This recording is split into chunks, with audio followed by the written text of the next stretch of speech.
श्रेया मित्तल के आने के बाद मानसी की वजह से मेडिकल इक्विपमेंट्स की डील कैंसिल हो गई, क्योंकि श्रेया को आयन और मानसी के रिश्ते के बारे में पता चल गया था।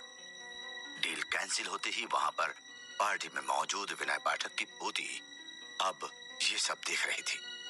उसे रहा नहीं जाता है और वो कबीर को अपने मेडिकल सप्लाई की मदद का ऑफर करती है। कबीर तुरंत उसे मान लेता है, क्योंकि विनय पाठक की मेडिकल सप्लाई शहर के हर छोटे बड़े हॉस्पिटल में जाती है। पार्टी के बाद काजल कबीर को कहती है, आपके बड़े कॉन्ट्रैक्ट हैं, जिसको कबीर हंसकर टाल देता है। इसके बाद वे दोनों ही रोमांटिक मूड में आ जाते हैं और एक दूसरे को किस करने लगते हैं। तभी काजल की माँ देख लेती है, लेकिन वो नजरअंदाज कर देती है। सुबह से काजल के माँ और पिताजी उसका बहुत सम्मान कर रहे थे, जबकि आज तक ऐसा नहीं हुआ था। वो समझ जाता है कि ये अच्छा बर्ताव सिर्फ उसके हॉस्पिटल के हेड बन जाने की वजह से। कबीर को कहीं जल्दी से पहुंचना था, इसलिए उसने अपनी गाड़ी निकाली। उसके पड़ोस में रिया पाठक की गाड़ी खड़ी मिलती है। कबीर को अभी ही निकलना था, क्योंकि अचानक से ही उसे कार्तिकेय ने बुलाया था। उसे समझ में नहीं आ रहा था कि क्या करे।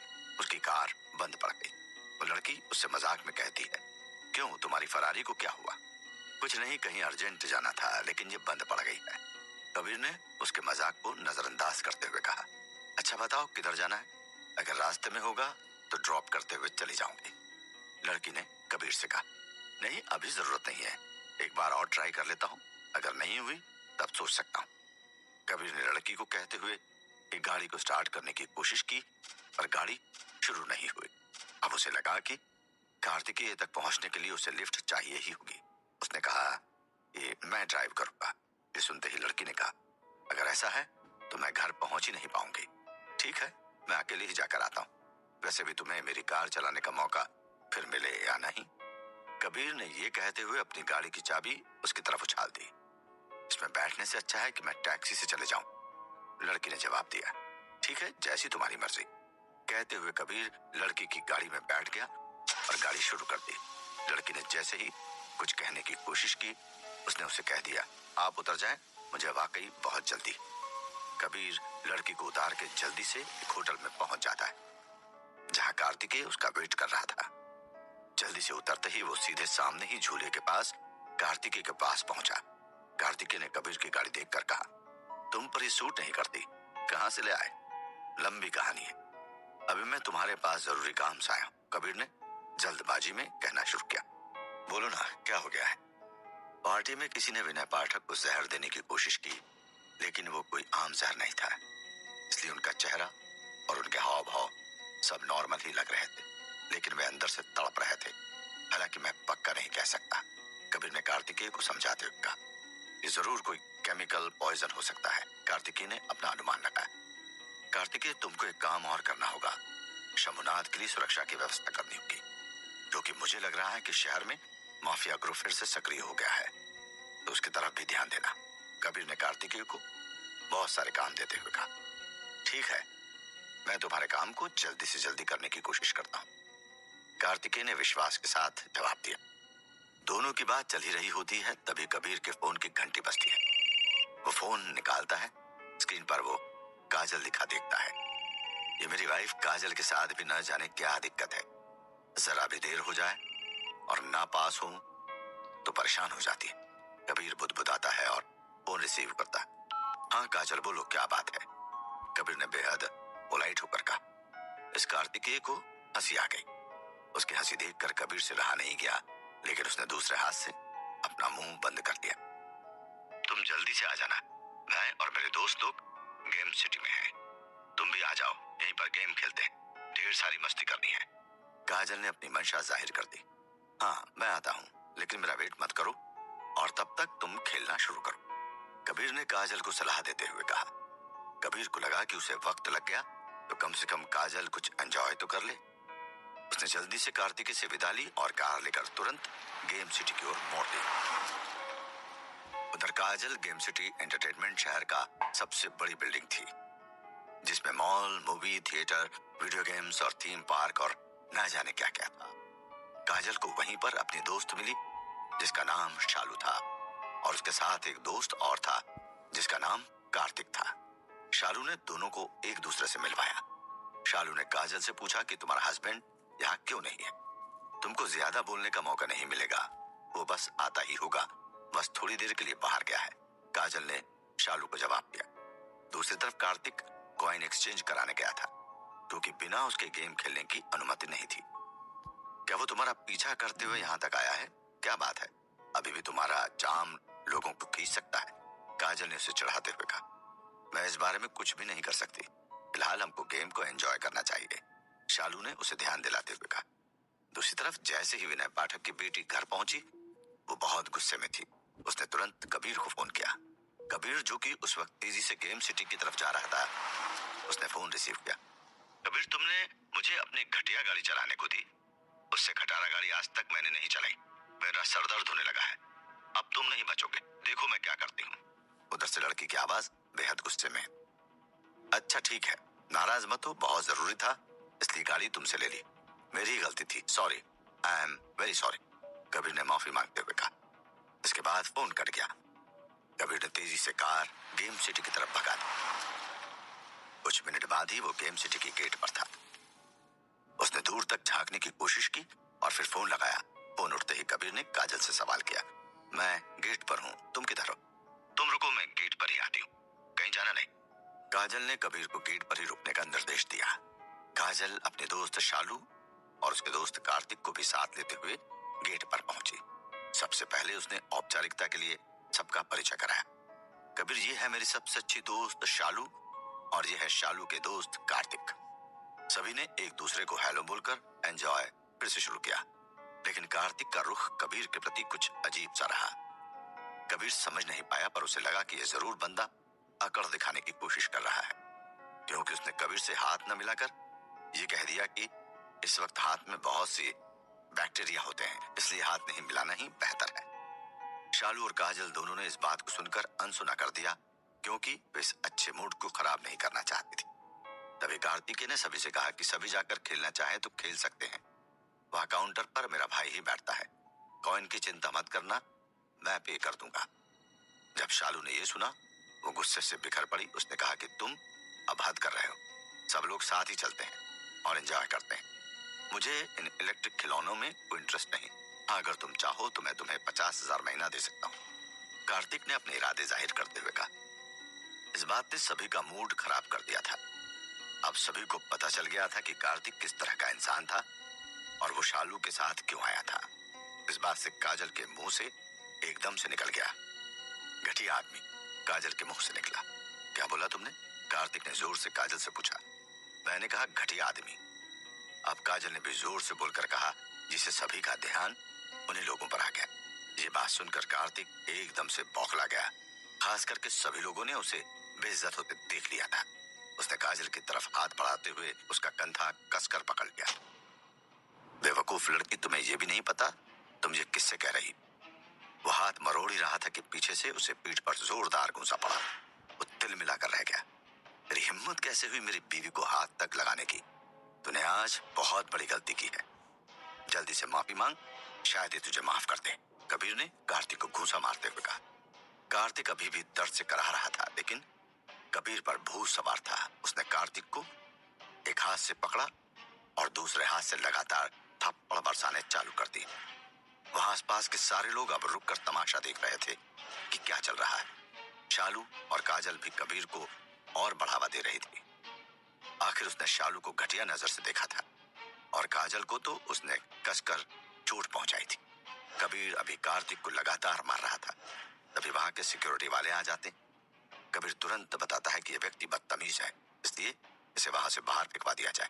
तभी कार्तिक चीखता, अरे मोंटी भाई, मैं हूं कार्तिक। अरे कार्तिक सर, आप? गार्ड ने हैरानी से कार्तिक को देखा। उस गार्ड ने दूसरे गार्ड को भी इशारा किया। दोनों ही कार्तिक के पास पहुंचे और पूछा, कौन है सर जिसने आपका यह हाल किया?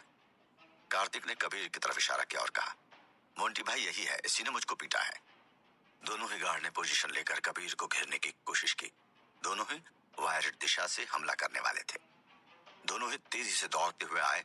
कबीर हल्का सा साइड हटा और उसने एक के पसली पर जोरदार किक मारी, जिससे गार्ड तिल मिला गया। मोंटी ने देखा उस गार्ड का क्या हुआ, जो कि बहुत ताकतवर प्रतीत हो रहा था। मोंटी ने बहुत ही सावधानी से अपने पैर के पास वाली जेब में से चाकू निकाल लिया। उसने चाकू को नोक की ओर सीधा पकड़कर तेजी से कबीर पर हमला किया। कबीर ने तेजी से नीचे झुकते हुए अपना बचाव किया और जोरदार पंच मोंटी के पेट में मारा। मोंटी पेट पकड़कर रहा। तभी तीन लोगों ने एक साथ हमला किया ताकि कबीर के बचने का कोई चांस न रह जाए। कबीर ने तेजी से पीछे की तरफ बढ़ते हुए उसका हाथ पकड़कर उसे नीचे गिरा दिया और हाथ तोड़ दिया ताकि वो दोबारा हमला ना करे। मोंटी ने चाकू से फिर हमला किया। अभी कबीर उससे बचा ही होगा कि पीछे से कार्तिक ने कबीर के मुंह पर घूंसा झड़ दिया, जिससे कबीर बिल्कुल हिल गया। उसे कुछ देर समझ नहीं आया, फिर उसे होश आया कि वो हमलावरों से लड़ रहा है। तभी उसे फिर से एक जोरदार लात पड़ी और वो फ्लोर पर गिर पड़ा। उसके बाद कबीर उठा, अपने मुंह को पोंछा और फिर उसके चेहरे पर हल्की सी मुस्कान थी। अब कबीर अपने उस रूप में था जिसे शायद उसे कोई देखना नहीं चाहेगा। अब 2 क्या 10 लोग भी होते तो कबीर को कोई फर्क नहीं पड़ना था।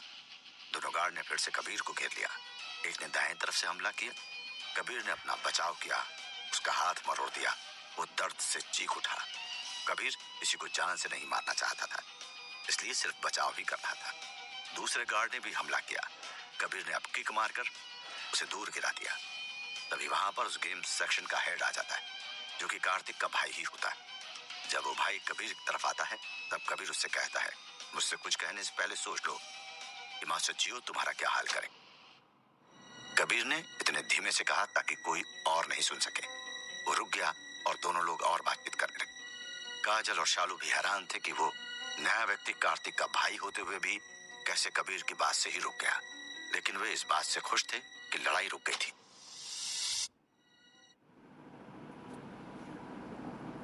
कबीर कार्तिकेय से मिलने के लिए सुबह जल्दी से नाश्ता करके निकला, लेकिन उसकी गाड़ी स्टार्ट ही नहीं हो रही थी। तभी उसे पड़ोस में ही एक गाड़ी में रिया पाठक दिखती है।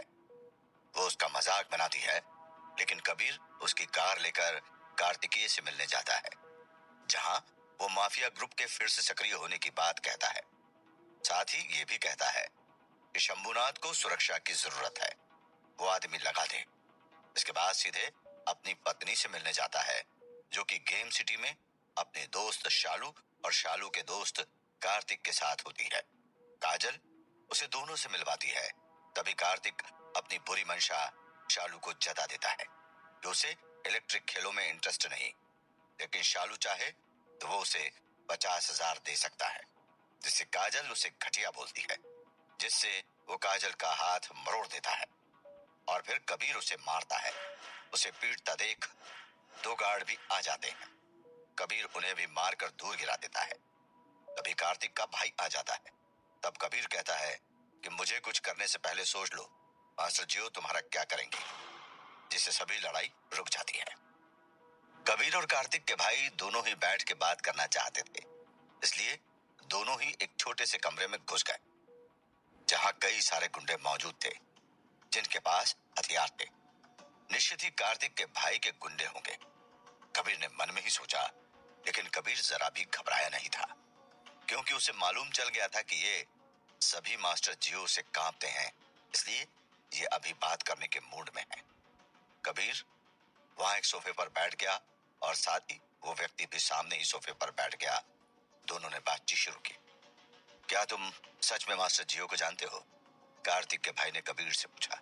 हाँ जानता हूँ, क्यों तुम्हें नहीं लगता क्या? कबीर ने उसको उसी हिसाब से मुस्कुराते हुए जवाब दिया। कबीर जानता था कि मास्टर जियो उसके बहुत अच्छे दोस्त हैं।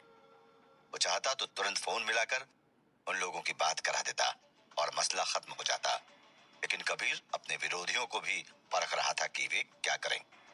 कबीर को लोगों के दिमाग से खेलना बहुत पसंद था। वो सामने वाले लोगों को ऑब्जर्व कर रहा था। तुम कौन हो? उस व्यक्ति ने फिर से शंकित होकर पूछा। कबीर मास्टर जियो से कभी भी पूछ लेना, मैं झूठ नहीं बोल रहा, कबीर ने आत्मविश्वास से भरकर कहा। कार्तिक के भाई के मन में अभी भी शंका थी, लेकिन अगर वो सच में इतने विश्वास से कह रहा था तो जरूर खास आदमी हो सकता था। अगर ऐसा हुआ तो उसके लिए काफी दिक्कत हो सकती थी। तुमको कोई सबूत देना होगा कि तुम मास्टर जियो को जानते हो, नहीं तो तुम नहीं जा सकते। कार्तिक के भाई ने कबीर के सामने शर्त रखी। तुम खुद फोन लगा कर क्यों नहीं पूछ लेते मास्टर जियो से? तुम्हारी सारी मुसीबत दूर हो जाएगी। कबीर ने उन्हें सलाह देते हुए कहा। जब कबीर ने कहा तब कार्तिक के भाई को लगा अगर इसके पास मास्टर जियो या उसके किसी भी साथी का नंबर होता तो ये लगा देता। ये पक्का ही हम सबको धोखा देकर अपनी जान बचाकर भागना चाहता है। लेकिन उसे ये भी लग रहा था कि अगर ये मास्टर जियो को जानता होगा तब क्या होगा। वो कुछ तय नहीं कर पा रहा था कि कबीर को छोड़ दे या नहीं छोड़े। आखिर उसने उसके भाई को पीटा था। कोई भी आदमी उसके भाई को कैसे पीट सकता था? अगर ऐसा हुआ तो उसके दो अर्थ हो सकते थे कि वो आदमी बहुत पावरफुल होगा तभी वो उसे जानते हुए भी ऐसा करेगा, और दूसरा कि वो जानता ही नहीं होगा कि वो कौन है। लेकिन कबीर क्या था, वो तय नहीं कर पा रहा था। उसने सोचा कि वो इस व्यक्ति को जाने देता है और इसके बारे में बाद में पता करवा लेगा, क्योंकि वो रिस्क नहीं लेना चाहता था। ठीक है, तुम जा सकते हो, लेकिन मुझे पता चला कि तुम झूठ बोल रहे हो तो पूरे शिमला शहर में तुम बचकर नहीं भाग पाओगे। मैं तुम्हें ढूंढकर इसकी सजा खुद दूंगा। उस व्यक्ति ने बातचीत को खत्म किया। कबीर वहां से उठकर जाने लगा तभी कार्तिक ने अपने भाई से कहा, भाई आप उसको जाने दे रहे हैं जिसने मुझे पीटा। आप ऐसा कैसे कर सकते हैं? तुम अपने मामले खुद ही क्यों नहीं निपटा लेते हो? हर मामले में मुझे क्यों घसीट लेते हो? तुम कब समझदार हो गए? इसके भाई ने उसको डांटते हुए कहा। मगर भाई उसने मुझे मारा, कार्तिक ने गिड़गिड़ाते हुए कहा। उसके भाई ने उसकी बात काटते हुए समझाने की कोशिश की। चुप रहो बेवकूफ, वो मास्टर जियो का खास है। तुम जानते भी हो कि मास्टर जियो कौन है? इस शहर के सबसे बड़े गैंगस्टर जिनसे पूरा शहर कांपता है। उसने आगे कहना शुरू किया, तुम्हारे चक्कर में हम लोगों का सब कुछ चौपट हो जाता है, इसलिए अपना मुंह बंद करो और यहाँ से जाओ। इधर कबीर तुरंत वहां से बाहर आया। तुरंत काजल ने मुस्कुराते हुए पूछा, सब कुछ ठीक है ना जान? हाँ, सब बिल्कुल ठीक है, लेकिन तुम्हारे बेस्ट फ्रेंड को यही मिला साथ घूमने के लिए? कबीर ने शालू को देखते हुए ताना मारा। अरे नहीं, वो तो ऐसे ही एक दोस्त का दोस्त था। इसके भाई यही थे, इसलिए इसको साथ ले लिया। मुझको नहीं मालूम था कि वो कार्तिक इतना घटिया आदमी होगा। शालू ने अपना बचाव करते हुए कहा। चलो यहाँ से चलते हैं, किसी की गलती की वजह से हम अपना मूड क्यों स्पॉइल करें? काजल ने तुरंत माहौल को लाइट करने की कोशिश की। मुझे नहीं मालूम था कि इस तरह का घोंचू होगा जिसकी वजह से तुमको इतनी मुश्किल हो जाएगी। शालू ने काफी शर्मिंदा होते हुए कहा। अरे कोई बात नहीं, इसमें तुम्हारी गलती नहीं है। किसी के चेहरे पर थोड़ी लिखा होता है कि वो किस किस्म का व्यक्ति है, इसलिए तुम ज्यादा मत सोचो। इस तरह के लोगों को सीधे न सुनने की आदत ही नहीं होती है, इसलिए बहुत जल्दी बुरा मान जाते हैं। जबकि इन्हें समझाना चाहिए, लड़कियां वस्तु नहीं होती है जिनको पैसे या रौब से पाया जा सके। कबीर ने शालू को समझाने की कोशिश की। कबीर समझ गया था कि शालू को यहाँ जो भी हुआ उसके लिए बहुत अफसोस था, इसलिए तुरंत उसने बात को बदलते हुए फिर पूछा, अच्छा ठीक है, पर कहाँ जाएंगे? चलो शॉपिंग पर चलते हैं, है ना सही आइडिया? काजल ने दोनों की सहमति लेते हुए कहा, ओके नो प्रॉब्लम। कबीर ने अपनी सहमति देते हुए कहा। कबीर को दो लड़कियों के बीच शॉपिंग करना नापसंद था, लेकिन यहाँ उसके पास ऑप्शन नहीं था। एक उसकी बीवी थी और दूसरी उसकी बेस्ट फ्रेंड।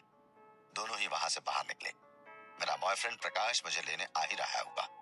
हमारे पास कार है, उसी से चलते हैं, शालू ने कहा। ठीक है, हम लोग पार्किंग तक साथ चले चलते हैं, वहां हम लोग डिसाइड कर लेंगे क्योंकि हमारे पास भी कार है। कबीर ने काजल का हाथ पकड़कर बोला। तीनों लोग पार्किंग तक टहलते हुए जा रहे थे, तभी अचानक उनके सामने एक शानदार कार लेम्बोर्गिनी उनके सामने रुकी। ये कार शालू के बॉयफ्रेंड प्रकाश की थी। वो देखने में एवरेज था, लेकिन उसकी हेल्थ बहुत अच्छी दिख रही। उसका शरीर किसी बॉडी बिल्डर जैसा दिख रहा था। ये शहर में रियल एस्टेट का बिजनेस हैंडल करता था, जो कि उसके पिता का ही था। शालू ने अपने बॉयफ्रेंड से उसको इंट्रोड्यूस किया। प्रकाश, यह है काजल मेरे बेस्ट फ्रेंड, और यह है उनके हस्बैंड कबीर। हेलो कहते हुए प्रकाश ने कबीर और उसके वाइफ की तरफ अभिवादन किया। हेलो। कबीर और काजल ने अभिवादन स्वीकार किया। आइए साथ में ही चलते हैं, प्रकाश ने उनको साथ चलने के लिए कहा। जी नहीं, हमारी कार बस आगे ही पार्क है। पूछने के लिए शुक्रिया, कबीर ने बहुत ही नरमी से कहा। काजल ने भी कबीर की बात से सहमति जताते हुए कहा, हाँ, हम आपको होटल के सामने ही रोड पर मिल जाएंगे। ठीक है, शालू ने कहा। इसके साथ ही प्रकाश और शालू वहां से चले गए। इधर कबीर और काजल लगातार बातचीत करते हुए आगे जा रहे थे। थोड़ी देर चलने पर कार आ गई। कबीर ने इशारा किया, जिससे काजल चौंक गई। ये कार हमने कब खरीदी? काजल ने आश्चर्य से पूछा। खरीदी नहीं, अभी हमारे पास पुरानी कार ही है। ये तो एक दोस्त की है। मेरी कार स्टार्ट नहीं हो रही थी, तभी मैंने दोस्त से ले ली ताकि जल्दी पहुंच सकूं। कबीर ने काजल को एक्सप्लेन किया। कबीर ने दरवाजा खोला और काजल को अंदर बैठने को कहा। बैठिए रानी साहिबा। हाँ, क्यों नहीं, काजल ने हंसते हुए कहा। काजल अब कार में बैठ गई और कबीर घूमकर ड्राइविंग सीट पर बैठ गया। कबीर ने गाड़ी शुरू की। दोनों धीरे धीरे आगे बढ़ने लगे। तभी काजल ने अचानक कहा, ये तुम्हारा अमीर दोस्त बहुत अच्छा है, अपनी कार ही दे दी मदद करने के लिए, वरना कौन ही किसी की मदद करता है आजकल। काजल ने सोचते हुए कहा, हाँ सही बात है, आजकल तो समझ में नहीं आता कि किस पर भरोसा करें। कबीर ने काजल से सहमति जताते हुए कहा। कुछ देर बाद काजल ने फिर कबीर से पूछा, अच्छा कबीर ये बताओ, तुम्हारा ये नया दोस्त लेडी है ना? हाँ लड़की ही है, कबीर ने तुरंत जवाब दिया। उसको मालूम था इस मौके पर झूठ बोलना मतलब अपने लिए आफत करना, और वैसे कबीर को इसकी जरूरत भी नहीं लगी। वैसे अमीर लड़की कौन है? काजल ने फिर सवाल दागा। वो जानना चाहती थी कि कौन है जो कि उसके पति को कार देकर उसकी मदद कर रही है। कल पार्टी में जिसने मानसी के बॉयफ्रेंड से डील कैंसिल करने के बाद हमारी मदद करने का भरोसा दिया, विनय पाठक जी की बेटी रिया पाठक। वही मुझे गेट पर मिल गई जब मैं जल्दी निकल रहा था, लेकिन मेरी गाड़ी स्टार्ट नहीं हो रही थी, तो मैंने उसे मदद ले ली और उसने कार मुझे दे दी ताकि मैं अपना काम निपटा सकूं। कबीर ने सफाई देते हुए कहा, अच्छा ठीक है, लेकिन ऐसी किसी भी लेडी की ज्यादा मदद लेने की जरूरत नहीं है, नहीं तो मैं तुम्हारा खून कर दूंगी, काजल ने कबीर की तरफ हंसकर कहा। कबीर समझ गया काजल को जलन हो रही थी। वो किसी और की तारीफ देखे भी, और वो भी तो किसी लड़की की गाड़ी लेकर घूम रहा था। उसे वार्निंग मिल चुकी थी, लेकिन वो जानता था उसकी काजल उस पर बहुत भरोसा करती। अच्छा ये बताओ कि तुमको कैसे पता कि ये कार किसी लड़की की है? मुझे तो ऐसा कुछ भी नहीं दिख रहा था जिससे पता चले कि ये गाड़ी लड़की की है। कबीर ने सतर्कता से अपनी जिज्ञासा जाहिर की ताकि काजल नाराज न हो। पहली बात तो ये कि इसमें घुसते ही लड़कियों की पसंद से मिलती जुलती चीजें हैं, जैसे ये की रिंग, ये परफ्यूम रखा है। इसके अलावा ये इतना लंबा बाल तुम्हारा तो बिल्कुल भी नहीं हो सकता। काजल के बहुत पीछे स्टिकर। इसके अलावा कार में घुसते ही एक जनानी खुशबू सी आती है। साथ ही इसमें एक लेडी के ढंगों से बताया। कबीर बहुत हैरान था कि उसकी पत्नी इतनी शार्प ऑब्जर्विंग स्किल है। इतनी डिटेल से काजल ने बताया था कि कबीर सोचने लगा कि उसने अगर धोखे से भी झूठ बोला होता तो पकड़ा जाता और काजल उसका बुरा हाल कर देती। उसने मन में ही सोचकर राहत की सांस ली। उसने काजल से कहा कि तुम लड़कियों की ऑब्जर्विंग स्किल कितनी खतरनाक होती है। कबीर ने हंसते हुए कहा। वे लोग इतने में शालू की बताए जगह पर आ गए, जो कि होटल के सामने थी। वही कार में शालू और प्रकाश दोनों ही वेट कर रहे थे। एक बार फिर से चारों में बातचीत शुरू हुई और वे होटल के अंदर जाने लगे। चारों लोग शानदार होटल में एंट्री करते हैं। प्रकाश के मन में चल रहा था कि यह आदमी कैसे काजल का पति हो सकता था, जिसकी कोई भी क्लास नहीं है। वो कोशिश कर रहा था कि कोई न कोई बात जरूर होगी, वरना काजल जैसी लड़की कबीर के साथ क्यों रहेगी। किराए का दामाद होगा, प्रकाश ने मन में ही सोचा। तब तक वे पार्टी में पहुंच चुके थे। क्या ही सारस्वत परिवार से किराए का दामाद कबीर नहीं? एक तेज सी महिला की आवाज सुनाई दी। ये थी शालू की दोस्त आकृति। उसने अभी काजल से लड़ाई नहीं की थी, क्योंकि वो सारस्वत परिवार से उलझ नहीं सकती थी, क्योंकि उसे मालूम था कि सारस्वत परिवार से उलझना कितना ज्यादा मुश्किल है। शालू ने आकृति को यह भी बताया कि यहाँ है ऋषभ भी आया हुआ है। ये सुनते ही आकृति को बहुत ज्यादा खुशी हुई। शालू भी ऋषभ से मिलना चाहती थी, और साथ ही ऋषभ, जो कि आकृति का बॉयफ्रेंड भी था, इसलिए दोनों मिल पाए। आकृति की इतनी अहंकारी होने का कारण उसके बॉयफ्रेंड का स्टेटस भी था। ऐसा लग रहा था कि आज रात कुछ होने वाला है, लेकिन कबीर बिल्कुल भी चिंतित नहीं था। उसे हमेशा की तरह कोई परवाह नहीं थी कि कोई क्या कर रहा है या करने वाला है।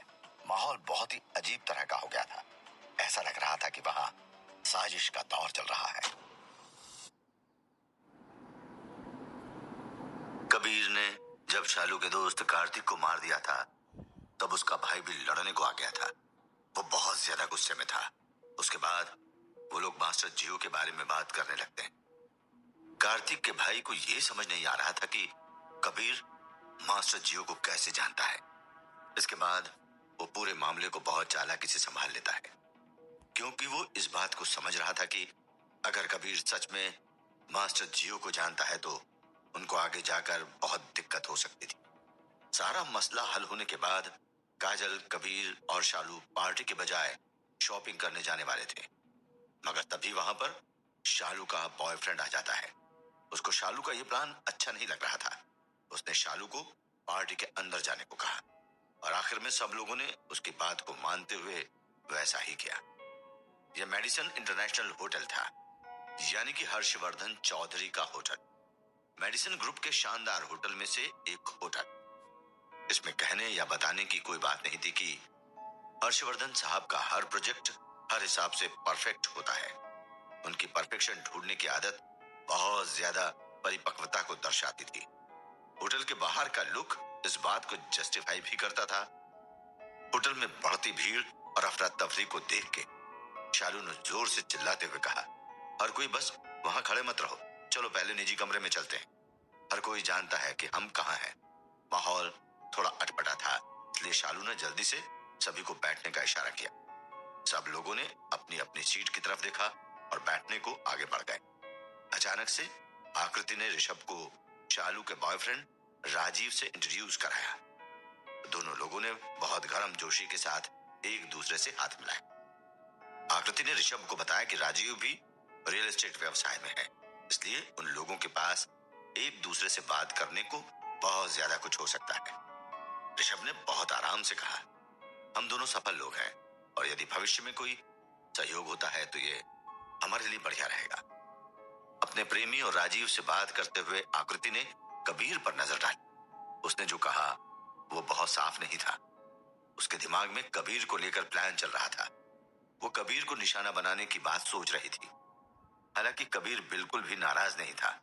ये ज्यादा नहीं था, सिर्फ एक छोटा सा दृश्य था। मैंने सुना है कि कबीर कोई सा डिलीवरी बॉय का काम करता है, ऋषभ ने राजीव से पूछा। राजीव ने सच जानने के लिए कबीर को बुलाने का आइडिया दिया। जब ऋषभ और राजीव बात कर रहे थे, उन्होंने अचानक कबीर को बुलाया। हाँ, ओ हाँ। कबीर ने जब ध्यान दिया तो वो समझ गया कि अब उसकी क्लास लेने की तैयारी चल रही। अपनी नौकरी के बारे में कबीर ने सीधा जवाब देते हुए कहा, पहले मैं सच में डिलीवरी बॉय का काम करता था। अब जब मैं इस्तीफा देने की तैयारी कर रहा हूँ, मुझे नौकरी बदलने और अपनी किस्मत नए सिरे से आजमाने की जरूरत है। अब आप लोग ही मुझे बताओ कि ये डिलीवरी देने के बारे में इतना अच्छा क्या है। ऐसा नहीं है कि हवा या बारिश में बहुत पैसा है। कबीर की बात सुनकर राजीव और ऋषभ मन में हंस रहे थे। अचानक से ऋषभ ने राजीव को आंख मारते हुए पूछा कि ये कैसा है राजीव, क्या आपकी कंपनी सुरक्षा की वैकेंसी नहीं कर रही है? कबीर के लिए अभूत अच्छा ऑप्शन रहेगा। इससे पहले कि राजीव या कबीर इस बात पर कोई प्रतिक्रिया देते, अचानक से आकृति ने पीछे से कहा, यह बहुत अच्छा प्लान रहेगा। आखिर काजल बहुत लंबे समय से मेरी दोस्त रह चुकी है। ये कितना अच्छा होगा कि मैं उसके पति के लिए नौकरी ढूंढने में उसकी मदद करूं। सुरक्षा इतनी सरल नहीं है। सुरक्षा के लिए भी एक डिग्री की आवश्यकता होती है। हालांकि मुझे कहना होगा, अगर ये किया जा सकता है तो ये कबीर के रवैये पर निर्भर करेगा। यू नो ना, attitude matters a lot, Rishabh ने अहंकार से कहा। वो बहुत प्यार से कबीर को परेशान करने की कोशिश कर रहा था। हाँ, मेरी कंपनी भी एक बड़ी कंपनी है, इसलिए वहां पर जॉब पाना बहुत ज्यादा मुश्किल है। अभी अपनी कंपनी की बात छोड़ दूं तो भी मैं कबीर के लिए साइड पर जो सिक्योरिटी गार्ड होते हैं उसकी बात कर रहा हूँ। उनके साथ भी खिलवाड़ करना आसान नहीं है, राजीव ने भी कहा। उसकी बात सुनकर कबीर को बहुत ज्यादा हंसी आ रही थी, मगर अभी उसने खुद को जाहिर नहीं किया। कबीर अपने दिल में ही व्यंग कर रहा था। उसके दिल में शालू के लिए दया आ गई, क्योंकि अब उसको राजीव का कैरेक्टर पता लग गया था। ये व्यक्ति जो एक कुत्ते की तरह व्यवहार करता था, वो किसी भी लड़की के लिए सही नहीं था। इसको देखते हुए कि सब कोई कबीर के जवाब का इंतजार कर रहा था, कबीर ने बोला, राजीव जी, मेरा व्यवहार बहुत अच्छा है। मेरे बॉस ने हमेशा से कहा है कि मैं बहुत गंभीरता से काम करता हूँ। कबीर की बातों में ईमानदारी थी। ऋषभ और राजीव दोनों हंस पड़े।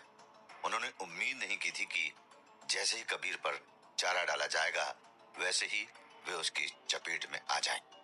और ये कदम सही होगा।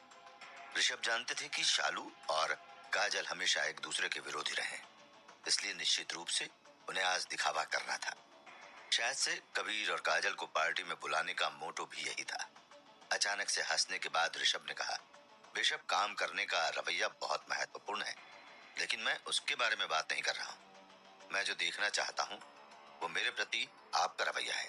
क्या आप समझे? ऋषभ ने जारी रखा। अच्छा अच्छा, आप इसकी बात कर रहे हैं। वैसे आपके प्रति मेरे रवैये में क्या खराबी है? कबीर ने अनजान बनते हुए पूछा। ऋषभ और राजीव के संकेतों को कबीर समझ नहीं पा रहा था। वो साफ तौर से चाहते थे कि कबीर अपनी नौकरी के लिए उनके सामने बहुत गंदे तरीके से भीख मांगे। शायद उन्होंने नहीं सोचा था कि कबीर इतना ज्यादा मूर्ख होगा। ऋषभ अब समझ गया था कि उसको कबीर के साथ बहुत ज्यादा मेहनत करनी पड़ेगी। वो धीरे से कबीर के पास आया और आराम से उसके कंधे पर हाथ रखते हुए कहा, बहुत आसान है कबीर, मुझसे विनती करो बस, तुम्हारा काम हो जाएगा। क्या? कबीर ने पूछा।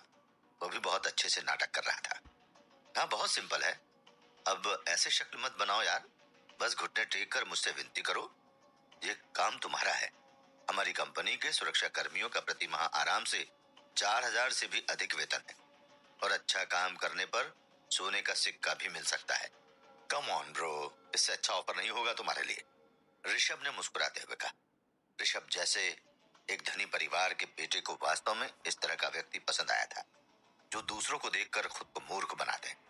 प्लान ये था कि जब कबीर घुटने टेक देगा तो ये लोग उसको कहेंगे कि माफ करो, मेरे पास कोई काम नहीं है, और तब कबीर के चेहरे को देखना अच्छा होगा। कबीर घुटने टेक दो, कोई शर्म नहीं, ये एक अच्छा काम है, कितने लोग इसे चाहेंगे। जमीन पर घुटने टेकना इतना अच्छा काम है, ये बहुत अच्छी बात है, राजीव ने कहा। वो हंगामा भी देखना चाहता था। राजीव और ऋषभ को पता नहीं चला था कि उनका मजाक अब बहुत ज्यादा आगे बढ़ गया है। कबीर भी सोच ही रहा था कि उसको कैसे इन दो जोकरों को ठीक करना है। बात आगे बढ़ती इससे पहले ही वहां पर शालू आ गई। वो अभी अपने पार्टी में किसी तरह का बवाल नहीं चाहती थी। शायद उसको पूरी बात पता नहीं थी कि राजीव और ऋषभ कबीर के साथ किस तरह का खेल कर रहे हैं। वो अपने हाथ में वाइन के ग्लास को पकड़े हुए राजीव के बगल में खड़ी हो गई और बोला, राजीव, अब इसके बारे में बात नहीं करते, ये सिर्फ मजाक करने के लिए काफी है। मुझे तुम लोगों को याद दिलाने की जरूरत नहीं है कि आज मेरा जन्मदिन है। हर किसी का खुश रहना सबसे अहम बात है। हम आगे इसके बारे में बात कर सकते हैं, प्लीज यार। शालू और उसके अन्य दोस्त भी एक के बाद एक आते। वो स्थिति को अजीब नहीं बनाना चाहती थी, इसलिए वो उन्हें रोकने के लिए आगे बढ़ी। इसके विपरीत काजल इस बार काफी शांत थी। इतनी बार कबीर के साथ बाहर जाकर काजल अब बहुत अच्छे से समझ गई थी कि कबीर को सारस्वत परिवार की शील्ड की जरूरत नहीं है। इस बात को समझने के लिए काजल को बहुत वक्त लगा था, मगर अब उसको इस बात से डरने की कोई जरूरत नहीं थी कि कबीर को कोई क्या बोल रहा है। कबीर के शब्दों से वो जानती थी कि कबीर ने पहले ही सोच लिया था कि इन लोगों के इस समूह से कैसे निपटा जाए। ये काजल के लिए अच्छा था कि आकृति शर्मिंदा होगी। जब ऋषभ और राजीव कबीर को उकसाने की कोशिश कर रहे थे तब काजल उनको देख के मुस्कुरा रही थी। खैर, कबीर ने उसको किसी से भी ये बताने को मना किया था कि उसको हॉस्पिटल का मालिक बनाया गया है। चालू, तुमने जो कहा वो सही नहीं है। हम सभी दोस्त हैं। हम भी कबीर के भविष्य के बारे में सोच रहे हैं ना, आकृति ने कहा। आकृति नहीं चाहती थी कि कबीर को नीचे दिखाने का मौका वो लोग छोड़ दें। 4000 वो नहीं चलेगा। मैं ऐसी नौकरी क्यों चाहूंगा जो मेरे वर्तमान वेतन से कम हो। कबीर ने अपना सिर हिलाया। कबीर ने भी उनकी आवाज बहुत अच्छे से सुन ली थी। तुम बहुत चुस्त हो, इसके बारे में क्या ख्याल है? अगर मैं तुम्हें उससे ज्यादा दिलवा दूं, मैं गारंटी देता हूं कि आपके वर्तमान वेतन जितना अधिक होगा। घुटने टेक दो, काम तुम्हारा है, इसलिए इलाज खराब नहीं है। ऋषभ आज कबीर को ठीक करने के लिए दृढ़ था। मैं समझता हूँ, आप लोग जो कह रहे हैं उसके अनुसार यदि आप मुझे उच्च वेतन वाला पद देते हैं तो मुझे आपके सामने घुटने टेकने पड़ेंगे। ये कैसा है? मेरे पास आपके लिए एक क्वेश्चन है। आप हर साल कितना कमाते हैं? कबीर ने पूछा। हाँ हाँ, क्या आपको इसके बारे में चिंता करनी चाहिए? मुझे 2 मिलियन एक साल में मिलते हैं। अगर मैं इसे जोर से कहता हूँ तो मुझे डर लगता है, मैं तुम्हें डरा दूंगा, ऋषभ ने बहुत अहंकार से कहा। आपका कितना है? कबीर ने राजीव को देखा। उसके बराबर ही है, राजीव ने मुस्कुराते हुए जवाब दिया। उन दोनों को नहीं पता था कि कबीर किस तरह की चाल चलने वाला था। ओके, तो ये इस तरह है, आप दोनों रियल एस्टेट बिजनेस में हैं। आप जानते हैं कि मेडिसन इंटरनेशनल होटल विस्तार कर रहा है ना? कबीर ने मुस्कुराते हुए पूछा। कबीर की बात सुनकर ऋषभ बहुत जोर का हंसता है। कबीर को समझ नहीं आ रहा था कि उसने ऐसा कौन सा जोक किया था कि ऋषभ को हंसी आ रही थी। मुझे उम्मीद नहीं थी कि डिलीवरी बॉय को भी इतने बड़े मामले में इंटरेस्ट होगा। यहाँ तक कि हमारी कंपनी के पास इस प्रोजेक्ट के लिए बोली लगाने का मौका नहीं था। तो इससे आपको क्या लेना देना? ऋषभ ने कहा। चिंता मत करो, तुम दोनों के पास एक मौका है। यदि तुम दोनों कुछ और समय के लिए घुटने टेक देते हो तो ये प्रोजेक्ट तुम्हारा होगा। कई 100 मिलियन का प्रोजेक्ट है। तुम कितने पैसे कमाओगे सोचो। कबीर ने पैसे गिनने का इशारा करते हुए कहा। क्या तुम पागल हो कबीर? मैंने सोचा था कि तुम थोड़े बेवकूफ थे, लेकिन मुझे उम्मीद नहीं थी कि तुम पूरी तरह से पागल हो जाओ। तुम्हें क्या लगता है कि तुम कौन हो? लगता है मुझे तुम्हें याद दिलाना पड़ेगा कि तुम कौन हो। मैं तुम्हें बता दूं कि तुम्हें हमें कोई प्रोजेक्ट देने की जरूरत नहीं है। और हाँ, अगर तुम सच में इस प्रोजेक्ट में हमें शामिल कर सकते हो तो हम आपके सामने घुटने टेक देंगे, ऋषभ ने कहा। बोलते हुए वो कबीर के पास आ गया था। ये सही है, वो वास्तव में कुएं में एक मेंढक है। वो अपनी जगह नहीं जानता। राजीव भी सहमत था। कबीर ने सबको सुनने के बाद कहा, अच्छा, वो आपके शब्द है। मुझे उम्मीद है कि आपके घुटनों को नीचे जाने पर कोई तकलीफ नहीं होगी। क्या कबीर अब इस परीक्षा